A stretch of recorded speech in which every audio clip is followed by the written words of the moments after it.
तरफा प्यार के कई कहानी हैं। कई आपने सुनी होगी तो कई आपने देखी भी होगी। पर प्यार के इस कहानी के 3 पात्र हैं। आप कह सकते हैं कि एक फूल और 2 माली। एक से लड़की प्यार करती थी और तीसरा लड़की से प्यार करता था। पर एक था जो प्यार को पाकर आसमान में उड़ रहा था। इस प्यार में लड़की जिससे प्यार करती थी उसे तीसरा पसंद नहीं करता था और इसी कारण उसने कई बार उसे अपने प्यार के बीच से हट जाने को कहा। पर यह हटता कैसे, क्योंकि लड़की खुद उससे प्यार का इजहार कर चुकी थी। और जब तीसरे को लगा कि उसे लड़की का प्यार नसीब नहीं होगा तो उसने एक फ़ैसला ले लिया और वह फ़ैसला दूसरे के खिलाफ था। और एक दिन उसने लड़की के प्यार को पाने के लिए दूसरे को रास्ते से हटाने का षड्यंत्र बुना और उसे अंजाम दे दिया। मामला यही ख़त्म हो जाता, पर बीच में पुलिस आ गई और पुलिस ने जब मामले की तहकीकात शुरू की तो इस प्यार की वो कहानी सामने आई जिसमें यह कहा गया कि यह प्यार नहीं है आसान। दरअसल भागलपुर पुलिस ने रविशंकर नाम के एक युवक की गिरफ्तारी की जिस पर अपने ही दोस्त की जान लेने का आरोप था। पुलिस ने रविशंकर को गिरफ्तार कर जब उससे पूछताछ शुरू की तो प्यार की एक ऐसी कहानी सामने आई जिसे जानकर लोग हैरत में पड़ गए। इस प्यार के कारण ही रविशंकर को सलाखों के पीछे भेज दिया गया। अब आपको इस त्रिकोणीय प्यार की पूरी कहानी सुनाते हैं। रविशंकर को एक लड़की से प्यार था। पहले यह प्यार बड़ा ही नाजुक था, पर धीरे धीरे यह प्यार गहरा होता चला गया। पर इसी बीच लड़की रविशंकर के दोस्त प्रियांशु को दिल दे बैठी। प्रियांशु तो पहले लड़की को मना किया, पर जब लड़की ने प्रियांशु को कसम दी तो वह उसका प्यार स्वीकार कर लिया। और इधर रविशंकर इस लड़की से प्यार करता रहा और लड़की प्रियांशु के साथ सपने बुनने लगी थी।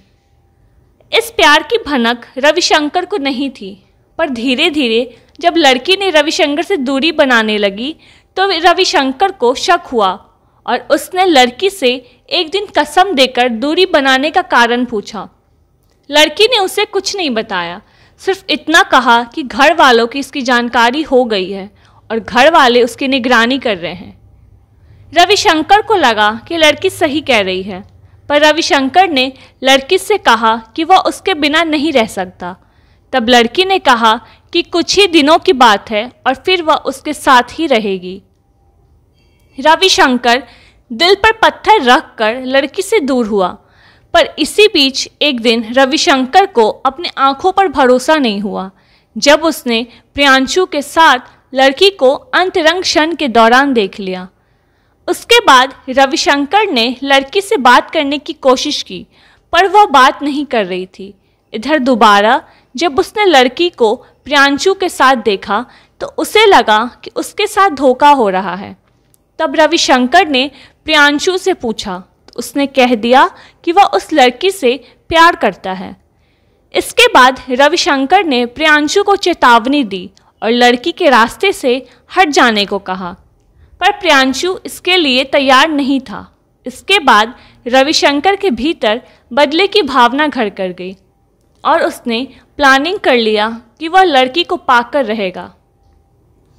इसी बीच भागलपुर पुलिस को 6 अप्रैल गुरुवार की शाम सूचना मिली कि मुजाहिदपुर में एक लड़के पर फायरिंग हुई है जिसमें प्रियांशु नाम का युवक घायल है। आनन फानन में भागलपुर के मायागंज अस्पताल में इलाज के लिए ले जाया गया है। आनन फानन में पुलिस भी मायागंज अस्पताल पहुंची, लेकिन प्रियांशु की हालत ठीक नहीं थी। उसे बेहतर इलाज के लिए पटना के एम्स रेफर कर दिया गया था। पुलिस प्रियांशु की हालत देख उसके परिजनों से पूछताछ कर एक मामला दर्ज कर लिया और जांच में जुट गई। इधर भागलपुर से घायल प्रियांशु को पटना ले जाया गया, पर उसे बचाया नहीं जा सका। उसके प्राण पखेरु रास्ते में ही उड़ गए। घटना के बाद भागलपुर के एसएसपी आनंद कुमार ने तत्काल एक टीम बनाकर मामले की जांच शुरू करवाई। टीम डीएसपी के नेतृत्व में बनाई गई और तकनीकी अनुसंधान और घटनास्थल के पास के सीसीटीवी के आधार पर मामले में रविशंकर को गिरफ्तार कर लिया। पुलिस ने रविशंकर की निशानदेही पर एक देसी कट्टा भी बरामद कर लिया। एसएसपी आनंद कुमार ने पूरे मामले को प्रेम प्रसंग बताते हुए कहा कि रविशंकर को एक लड़की से प्रेम था। कुछ दिनों से प्रियांशु से लड़की की जान पहचान हुई थी। वह उससे बात करता था। रविशंकर को ये नहीं भाया। उसने प्रियांशु को समझाया, लेकिन बातचीत होती रही। उसके बाद रविशंकर ने प्रियांशु पर फायरिंग कर दी।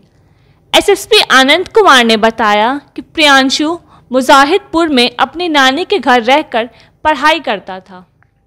6 अप्रैल को मुजाहिदपुर थाना के गोरहट्टा चौक के पास एक भगत कॉलोनी है, वहाँ पे एक लड़की को गोली मार दी गई थी शाम में, और उसके बाद उसका इलाज यहाँ पे मेडिकल अस्पताल में हुआ और वहाँ से उसको एम्स पटना रेफर किया गया, लेकिन उनकी मृत्यु रास्ते में हो गई। और उस संदर्भ में एक हत्या का मुकदमा मुजाहिदपुर थाना में दर्ज किया गया और एसडीपीओ सिटी श्री अजय कुमार चौधरी के नेतृत्व में एक टीम बनी, जिसमें एसएचओ मुजाहिदपुर सुबोध और एसएचओ हबीबपुर कृपा सागर, सब इंस्पेक्टर प्रमोद, मोहन, सुशील और डीआईयू की टीम थी।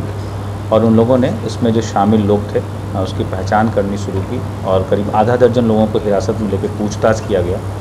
और जहाँ पे हत्या हुई उस गली के आसपास के जितने भी सीसीटीवी कैमरास थे उनको खंगाला गया और उसके आधार पर मारने वाले को शिनाख्त की गई और उसकी गिरफ्तारी घटना के कुछ घंटे बाद ही उसकी गिरफ्तारी हुई। और उसके निशानदेही पे जो घटना में प्रयुक्त हथियार था वो हम लोग कल बरामद किए काफ़ी मेहनत के बाद। उसमें हम लोगों ने कुछ डीएसएमडी अपना जो इक्विपमेंट होता है उसको भी लगाया, तो काफ़ी घंटे की मशक्क़त के बाद वो हथियार की बरामदगी हुई। और जो मारने वाला व्यक्ति है जिसका नाम रविशंकर है, जो मारूफ चक मुजाहिदपुर का ही रहने वाला है, और उसको हम लोग गिरफ्तार करके जेल भेज रहे हैं। इस प्रकार भागलपुर पुलिस के द्वारा इस हत्या का 24 घंटे के भीतर सफलतापूर्वक जो हत्या में प्रयुक्त हथियार है उसको बरामद करते हुए साक्ष्यों के साथ उद्भेदन किया है। हत्या का कारण प्रेम प्रसंग था। एक लड़की से जो घटना कारित करने वाला है रविशंकर, वो प्रेम करता था। बहरहाल इस घटना में रविशंकर गिरफ्तार ही नहीं हुआ, बल्कि जेल की सलाखों के पीछे भेज दिया गया। इस घटना की जानकारी होने के बाद लोग हैरत में पड़ गए कि एक फूल दो माली के चक्कर में आखिर प्रियांशु को अपनी जान की आहुति देनी पड़ी। खुलासा के लिए भागलपुर से श्याम सिंह की यह रिपोर्ट।